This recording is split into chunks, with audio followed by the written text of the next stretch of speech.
అదే RTV app వార్తల్ని క్షణాల్లో చదివే అవకాశం ఉంటుంది. ఒక న్యూస్ పేపర్, ఒక టెలివిజన్ ఛానల్ మీ చేతుల్లో ఎప్పుడూ ఉంటాయి. కాశీబుగ్గ పోలీస్ స్టేషన్లో ప్రాపర్టీ అఫెండర్స్ని ఇద్దరిని అరెస్ట్ చేయడం జరిగింది.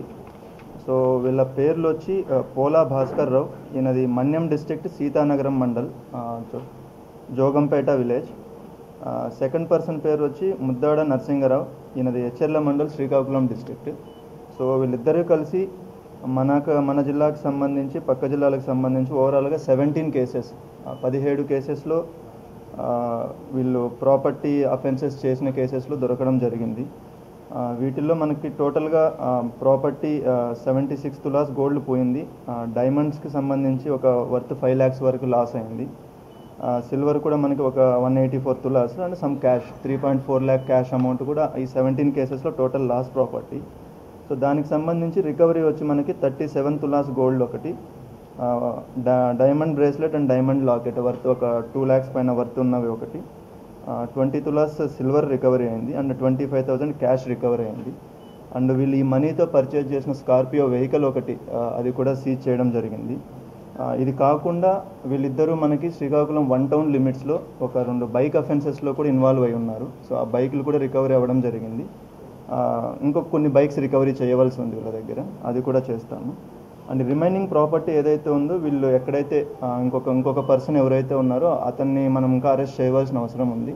అతన్ని అరెస్ట్ చేస్తే వాళ్ళు కొన్ని బ్యాంక్స్లో కూడా ఇది తాకట్టు పెట్టారు. సో వాళ్ళని అరెస్ట్ చేసిన తర్వాత ఆ రికవరీ చేయడం కూడా జరుగుతుంది. మనకి దీనికి సంబంధించి ఇంతకుముందే వీళ్ళు పోలా భాస్కర్ రావు పైన ఒక 37 కేసెస్ ఉన్నాయి, పాత కేసెస్. అందులో 2018లో ఈయన అరెస్ట్ అయ్యి జైలుకి వెళ్ళి బయటకు వచ్చారు. దానికి సంబంధించి మనకి మన్యం డిస్ట్రిక్ట్లో వీళ్ళపైన సస్పెక్ట్ షీట్ కూడా ఉంది. సో వాళ్ళని అబ్జర్వేషన్లో పెట్టి ఉన్నారు. బట్ వాళ్ళు ఆ జిల్లాలో కాకుండా బయట జిల్లాకు వచ్చి వాళ్ళు అఫెన్సెస్ చేయడం అనేది జరుగుతుంది. తర్వాత ఈయన నరసింగారావు పైన అయితే మనకు 1 townలోనే అతని పైన సస్పెక్ట్ షీట్ కూడా ఉంది. సో అతను కూడా మానిటరింగ్లోనే ఉన్నారు. మనకి ఈ రికవరీకి సంబంధించి additional SP crimes and DSP Kasibugga and CI CCS Chandramouli and మనకి CI Kasibugga Suryanarayana and SI Madhusudan and remaining team మొత్తం మన స్టాఫ్ అందరూ దీనిపైన ఎఫర్ట్ పెట్టి చేశారు.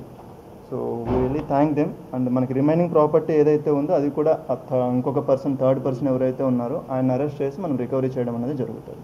ముందు ఎప్పుడైతే 2018లో అరెస్ట్ అయ్యి జైల్లో ఉన్నారో అక్కడ జైల్లో పరిచయం వీళ్ళకిద్దరికి. సో అక్కడ బయటకు వచ్చిన తర్వాత నుంచి చేస్తున్నారు. ఈ అఫెన్సెస్ కూడా మనకి కాశీబుగ్గలో ఈ గ్రేవ్ అఫెన్స్ ఏదైతే ఉందో 237/2024 ఇది లాస్ట్ ఇయర్ మేలో జరిగిన అఫెన్స్. సో దాని క్లూ పైన మిగతా కేసెస్ అన్ని మనకి డిటెక్ట్ చేయడం జరిగింది. Total loss worth around 60 lakhs ఉంది. సో మనకి ఇప్పుడు రికవరీ వర్త్ 45 lakhs వరకు చూపిస్తుంది. మరిన్ని వీడియోస్ కోసం ఛానల్ ని సబ్స్క్రైబ్ చేయండి, లేటెస్ట్ అప్డేట్స్ కోసం వాట్సాప్ ఛానల్ ని ఫాలో చేయండి అండ్ లింక్ డిస్క్రిప్షన్ లో ఉంది.